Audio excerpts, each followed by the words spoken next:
भारत में इस वक्त क्या किया जा रहा है, दीगर जितने भी मज़ाहिब हैं उनको शहरियत दी जा रही है, लेकिन मुसलमानों के साथ जो नफरत है मोदी सरकार की और जो भारतीयों की, उस पर फिर दोबारा से इम्प्लीमेंट किया जा रहा है। तुम गांडू हो, तुम पांडी। इन्होंने ये सिटीजन अमेंडमेंट बिल की बात करें या 370 की बात करें, अब वो फिर चाहेंगे कि अपनी अवाम के अटेंशन डाइवर्ट करने के लिए कोई ऐसा ऑपरेशन करें या फ्लैग ऑपरेशन करें। तुम्हारे कुछ पूछा मैंने कुछ। इसीलिए कहते हैं कि पहले तोलो फिर बोलो, क्योंकि कम बोलना और समझदारी की बात करना अक्लमंदों की निशानी। लेकिन जिसकी अकल पे कहीं के पत्थर पड़ जाए तो फिर वो तो सोचने के बजाय कर गुजरने पर यकीन रखता है, और ऐसे शख्स को अच्छे बुरे की तमीज नहीं रहती। और कहने की बदकिस्मती से इस तरह की एक शख्सियत हमारे पड़ोस में हुक्मरानी की कुर्सी तक जा पहुंची है। यकीनन आप समझ गए होंगे मैं किसकी बात कर रही हूँ, चाय वाले की बात कर रही हूँ, जो कि भारत का वजीर आजम बना बैठा है। वो चाय वाला नरेंद्र मोदी। ये तार इसका बिगड़ा हुआ है बेटा, जो समझ बूझ से बिल्कुल आ रही है। बेटा नीचे आओ। कहते हैं कि खाली ज़हन शैतान का घर होता है, और इस शख्स का ज़हन खाली होने के साथ साथ इसके अंदर जंगी जुनून भी सवार है। ये कैन डू जनरेशन। आज इंडिया में जो कुछ हो रहा है, इसके ऊपर पाकिस्तान को मुतालबा करना चाहिए था कि OIC का इजलास फौरी तौर पर बुलाया जाए, क्योंकि इंडिया ज्यादा से ज्यादा फायदा लेता है UAE से, सऊदी अरब से। इस वक्त मिडिल ईस्ट के अंदर इंडिया जो है उसके मुफादात बहुत ज्यादा है उनका। पाकिस्तान ने हमेशा जो अपना फोकस रखा है वो जंगों के ऊपर रखा है। 1965 के बाद मेरा नहीं ख्याल है कि पाकिस्तान तरक्की की तरफ गया है। मैं आपको बता रहा हूं, इस मुल्क के पास 2 टके के वसाइल नहीं है। आइंस्टाइन को लेकर आ जाएं, आप एलन ग्रीनस्पैन को लेकर आ जाएं, आप एडम स्मिथ को जिंदा करके, नौजुबिल्लाह, जिंदा किसी को नहीं किया जा सकता। नाजरीन, किसी और तरक्की याफ्ता मुल्क के सदर और वजीर आजम को लेकर आ जाएं, आपकी मईशत का ऐसे ही बेड़ा गर्क रहेगा, क्योंकि इसके अंदर कुछ भी नहीं है। और एक सेकुलर कंट्री मुस्लिम वर्ल्ड के अंदर एक बड़ी तगड़ी पोजीशन बना के खड़ा हो चुका है पाकिस्तान के सामने। आपने सबसे पहले घबराना। नमस्कार दोस्तों, जय हिंद। स्वागत है आपका हमारे एक और नए वीडियो में। दोस्तों, नरेंद्र मोदी सरकार ने देश में CA लागू करने का नोटिफिकेशन जारी कर दिया है।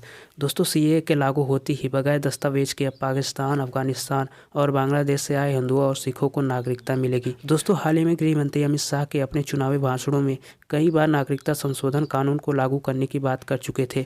उन्होंने ऐलान किया था कि लोकसभा चुनाव से ठीक पहले इसे लागू कर दिया जाएगा, लेकिन अब केंद्र सरकार ने इसके लिए नोटिफिकेशन जारी करते हुए इसे लागू भी कर दिया है, जिसको देखते हुए दोस्तों पाकिस्तानी मीडिया का गुस्सा 7वें आसमान पर है और इस पर खूब हाय तौबा कर रहा है। तो वह दोस्तों बिना देरी के देखते हैं इस हवाले से पाकिस्तानी मीडिया क्या चर्चा कर रहा है, और दोस्तों इस पर बात करते हैं आपसे वीडियो के आखिर में। मात इस वक्त किए जा रहे हैं, क्या आप मुतमईन हैं इससे? क्योंकि अब हम देख रहे हैं कि कश्मीर के बाद मोदी भारत में जो रहने वाले मुसलमान हैं उनके लिए भी अब अज़ाब जान बन गया है कि ये पूरे खित्ते में एक मुकम्मल जंग का समा बना दिया है मोदी सरकार ने। ये बहुत खतरनाक बात है। वहाँ पे जो माइनॉरिटीज के साथ कर रहे हैं, उससे पहले इन्होंने पूरे मकबूजा जम्मू के ऊपर एक मुकम्मल वॉर इम्पोज कर दी है। ना कोई कम्युनिकेशंस है, ना कोई खाने पीने की वहाँ सप्लाईज हैं, ना कोई मेडिसिन है। सारी लीडरशिप को वाइप आउट करने का उनका प्लान है। हजारों लाखों की तादाद में इस वक्त पॉलिटिकल प्रिजनर्स जो हैं और उनको टॉर्चर किया जा रहा है, यूथ को, यंगस्टर्स को, लड़कियों को किडनैप किया जा रहा है। इससे बदतर और क्या सूरत हाल होगी कि अपनी आइडेंटिटी जो है उनकी छीनी है कश्मीरी कौम की, और वहाँ पे इतने ज्यादा हिंदुओं को सेटल किया जा रहा है। वहाँ पे हिंदुस्तान के बिजनेसमैन जो हैं उनको हजारों एकड़ की लैंड दी जा रही है वहाँ पे इंडियन आर्मी पर्सनल के लिए। तो पूरा मकबूजा जम्मू कश्मीर पे एक मुकम्मल जो है पर स्क्वायर फीट पे कब्जा किया जा रहा है, एक उनकी फोर्सेस से और एक उनकी जो वहाँ की पब्लिक है और जो उनके स्टेट ऑर्गेनाइजेशन है।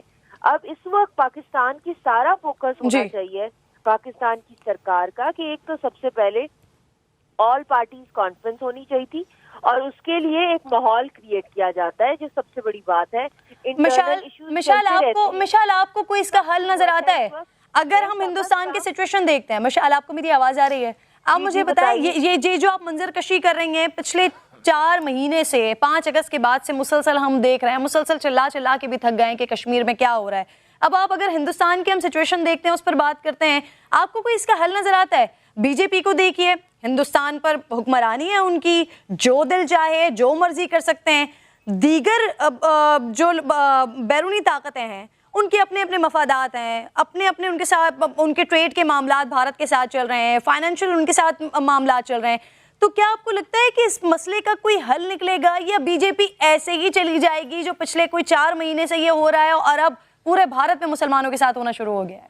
इस वक्त जो होना चाहिए कि 50 साल आपने दे दिए बायलैटरल टॉक्स को इंडिया पाकिस्तान, जिसके बीच में बहुत सी जंगें भी हो गई, बहुत से एलओसी के ऊपर क्लैशेस हुए, बड़े हजारों मैसेकर्स हुए मकबूजा जम्मू कश्मीर के ऊपर, और जितने भी बायलैटरल ट्रीटीज हुई उनको हमेशा हिंदुस्तान ने तोड़ा, चाहे वो कोई भी कॉन्फिडेंस बिल्डिंग मेजर्स हो, चाहे वो ट्रेड डिप्लोमेसी बड़ी दफा हुई है, चाहे वो क्रॉस कल्चरल डिप्लोमेसी थी, चाहे वो क्रिकेट डिप्लोमेसी थी। बड़े तरीके थे कि एक दूसरे को करीब लाया जाए ताकि जो कोर इशू है कश्मीर का वो सॉल्व किया जाए। मगर अब जो 50 साल इन्होंने इस काम के अंदर लगाए हैं, अब अगले 50 साल जो है कौमों के प्लान जो होते हैं वो 2 साल पे नहीं होते कि अचानक आए ये उन्होंने कर दिया तो हमने ये करना है। वो 50 सारे मुसलमानों को देश से निकाल देंगे, ये मोदी की साजिश है, इसकी साजिश है, अमित शाह की साजिश। ये जैसे लोग ड्रामा करते हैं अपना सोशल मीडिया पे, पढ़ाई लिखाई करनी नहीं है, किसी ने 100 रुपए दिए ट्वीट करना शुरू कर दिया। अब ध्यान से सुनिएगा दोस्तों, ऐसा है कि भारत है, ठीक है, ये एक राष्ट्र है, ये कोई होटल तो नहीं है कि जिसका मन चाहे यहां पे रह लिया। ऐसा तो हम घर पे भी अपने अलाउ नहीं करते। तो भाई जब हम अपने घर पे अलाउ नहीं करते तो हम अपने देश में कैसे अलाउ कर सकते हैं, ये बताइए। आप सोचिए जरा, आप अपने घर में किसी अरे गहरे नथुखेरे को आने दोगे कि आ जाओ रह लो यहाँ पे? Will you allow? आप भाई साहब किससे मिलने आयो, क्यों आयो, क्या है, अभी टाइम नहीं है, कल आना। इसमें सेशन आता है ये पठानकोट, उड़ी इंसिडेंट या 27 फरवरी का फ्लैग ऑपरेशन ये करते और अब फिर तैयारी कर रहे हैं सिर्फ इसलिए कि अब इनसे इंडिया में हालात संभाले नहीं जा रहे हैं। चाहे इन्होंने ये सिटीजन अमेंडमेंट बिल की बात करें या 370 की बात करें, अब वो फिर चाहेंगे कि अपनी अवाम के टेंशन डाइवर्ट करने के लिए कोई ऐसा ऑपरेशन करें या फ्लैग ऑपरेशन करें जिसमें बता सकेंगे ये पाकिस्तान की तरफ से हुआ। लेकिन I think by now they know 27 फरवरी वो भूले नहीं हैं और पाकिस्तान की फ़ौज हर वक्त तैयार है आपके दांत तोड़ने के लिए। इसलिए कभी ऐसी हरकत अब मत करें, वो ज़माना गुजर गया। और पाकिस्तान ने यूनाइटेड नेशन को पहले ही वार्न कर दिया कि इंडिया को ऑपरेशन करेगा, हम अमन चाहते हैं, लेकिन अगर उन्होंने ऐसी हरकत की तो हम इनका जवाब पत्थर से जी सर, अपने मुल्क के हालात संभाले नहीं जा रहे हैं और खबरें ये आ रही होती हैं कि बाढ़ भी अपनी लगाई हुई बाढ़ खुद काट रहे हैं, वहाँ पर चीज़ें नष्ट कर रहे हैं और हमारी तरफ से बड़े तहम्मुल के साथ और बड़ा स्ट्रॉन्ग मैसेज ये जा रहा है कि खुदारा हमारे इस अमन की कोशिश को आप कमज़ोरी ना समझें। एक बार 27 तारीख को आपको बताया जा चुका है और एक बार फिर आप चाह रहे हैं कि क्या आपको सबक दिया जाए आरिफ साहब? एब्सोल्युटली, और यही हम बार बार पैगाम प्राइम मिनिस्टर का दे रहे हैं। लेकिन ये हिंदू कौम ऐसी है और ख़ास तौर पे extremist, I don't call everyone, क्योंकि इसमें बहुत मॉडरेट है, वो बड़ा सपोर्ट भी कर रहे हैं। इनके साथ जितनी नरमी बरतेंगे ये आप पे चढ़ाई करेंगे, जहाँ इनको डंडा मारेंगे ये राम राम करेंगे। इनका इलाज यही है। मेरे ख्याल में अब वक्त आ गया कि इनको इनकी लैंग्वेज में बताया जाए। हमें कोई कॉम्प्लेक्स नहीं है, हमें कोई डर नहीं है। हमारी मिसाइल टेक्नोलॉजी, हमारी बैटल हार्डन आर्मी और फिर पूरी कौम खड़ी है।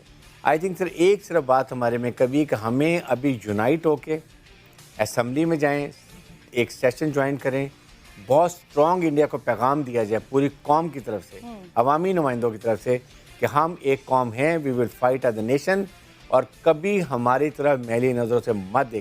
तो दोस्तों, जैसा कि आपने वीडियो में देखा, पाकिस्तानी मीडिया सीए और कश्मीर के हवाले से जमकर अपने घड़ियाली आंसू बहाए। दोस्तों, सीए के तहत मुस्लिम समुदाय को छोड़कर 3 मुस्लिम पड़ोसी मुल्कों से आने वाले बाकी धर्मों के लोगों को नागरिकता देने का प्रावधान है। दोस्तों, सीए 2019 में ही संसद में पारित हो गया था। इसके बाद राष्ट्रपति से सीए कानून को मंजूरी भी मिल गई थी। हालांकि दोस्तों, मंजूरी मिलने के बाद देश में कई राज्यों में इसको लेकर विरोध प्रदर्शन भी हुआ था, लेकिन ठीक 2024 चुनाव से पहले ही आखिरकार इसको लागू कर ही दिया गया। तो दोस्तों, इस वीडियो में बस इतना है। अगर ये वीडियो आपको पसंद आया तो वीडियो को लाइक और चैनल को सब्सक्राइब जरूर करें। तो चलिए दोस्तों, मिलते हैं किसी और नए वीडियो में। जय हिंद।